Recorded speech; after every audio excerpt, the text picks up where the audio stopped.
ಪ್ರತಿ ವರ್ಷದಂತೆ ಈ ವರ್ಷವೂ ನಂಜನಗೂಡು ನಗರದಲ್ಲಿ ಬಸವ ಜಯಂತಿಯನ್ನ ಅತ್ಯಂತ ಸಡಗರದಿಂದ ಆಚರಿಸಲಾಗಿದ್ದು, ಬಸವಣ್ಣನವರ ಕೇವಲ ಸ್ಮರಿಸುವುದಷ್ಟೇ ಅಲ್ಲದೆ ಅವರ ತತ್ವ ಮತ್ತು ಆದರ್ಶಗಳನ್ನ ಜೀವನದಲ್ಲಿ ಅಳವಡಿಸಿಕೊಂಡಾಗ ಮಾತ್ರ ಇಂತಹ ಜಯಂತಿಗಳಿಗೆ ನೈಜ ಮಹತ್ವ ಬರುತ್ತದೆ ಎಂದು ಸುತ್ತೂರು ಜಗದ್ಗುರು ಶ್ರೀ ಶಿವರಾತ್ರಿ ದೇಶಿಕೇಂದ್ರ ಮಹಾಸ್ವಾಮಿಗಳು ತಿಳಿಸಿದರು.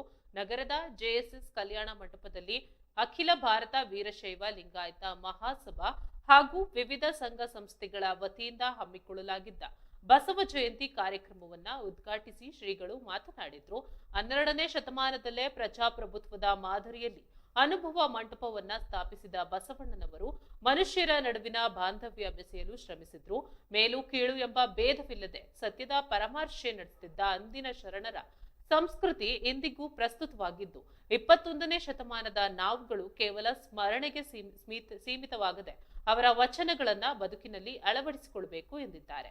ಕಾರ್ಯಕ್ರಮದಲ್ಲಿ ಅಖಿಲ ಭಾರತ ವೀರಶೈವ ಲಿಂಗಾಯತ ಮಹಾಸಭಾದ ತಾಲೂಕು ಅಧ್ಯಕ್ಷ ಸಿಂಧುವಳ್ಳಿ ಕೆಂಪಣ್ಣ ಮಾತನಾಡಿ, ತಮ್ಮ ಅವಧಿಯಲ್ಲಿ ಸಮಾಜದ ಮುಖಂಡರ ಸಹಕಾರದೊಂದಿಗೆ 1,000 ಸದಸ್ಯತ್ವವನ್ನ ದಾಖಲಿಸಿರುವುದಾಗಿ ತಿಳಿಸಿದ್ರು. ವೇದಿಕೆಯಲ್ಲಿ ಹುಲ್ಲಹಳ್ಳಿ ಮಠದ ಶ್ರೀ ಇಮ್ಮಡಿ ದೇಶಿಕೇಂದ್ರ ಸ್ವಾಮೀಜಿ ಸೇರಿದಂತೆ ವಿವಿಧ ಮಠಗಳ ಹರ ಗುರು ಚರಮೂರ್ತಿಗಳು, ಮಾಜಿ ಶಾಸಕ ಬಿ ಹರ್ಷವರ್ಧನ್, ಮಾಜಿ ಅಧ್ಯಕ್ಷ ಎಸ್ ಮಹದೇವಯ್ಯ ಹಾಗೂ ನೂರಾರು ಸಮಾಜದ ಮುಖಂಡರು ಮತ್ತು ಸಾವಿರಾರು ಸಾರ್ವಜನಿಕರು ಭಾಗವಹಿಸಿದ್ರು.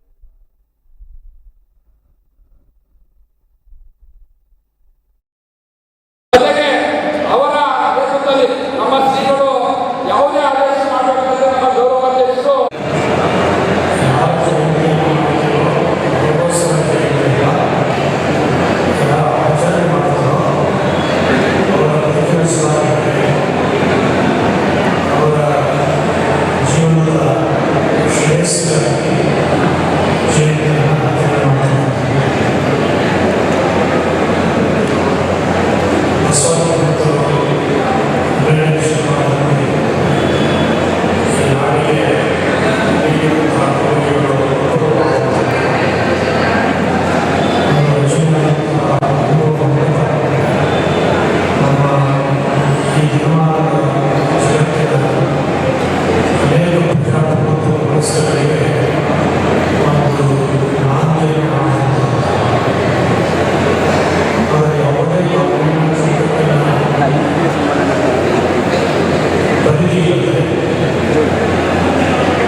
ಜನಪ್ರತಿನಿಧಿಗಳು ಯಾವುದೇ ರೀತಿಯಲ್ಲೂ ಕ್ರಮ ಕೈಗೊಳ್ಳದೆ ತಮ್ಮ ರೀತಿಯಲ್ಲೇ ಅವರು ನಡೆದುಕೊಳ್ತಕ್ಕಂಥ ರೀತಿಯಲ್ಲಿ ಒಂದು ಸಮಾಜ ಕುಗ್ಗಿ ಹೋಗಿರ್ತಕ್ಕಂಥದ್ದನ್ನ ನಾವು ನೋಡಿದ್ದೀವಿ. ಅದೇ ರೀತಿಯಾಗಿ ಈ ಸಮಾಜದ ಒಂದು ದೂರದೃಷ್ಟಿಯನ್ನು ಇಟ್ಕೊಂಡು ಇವತ್ತು ನಾವು ಈ ಕಾರ್ಯಕ್ರಮವನ್ನು ಆಯೋಜನೆ ಮಾಡಿರ್ತಕ್ಕಂಥದ್ದು.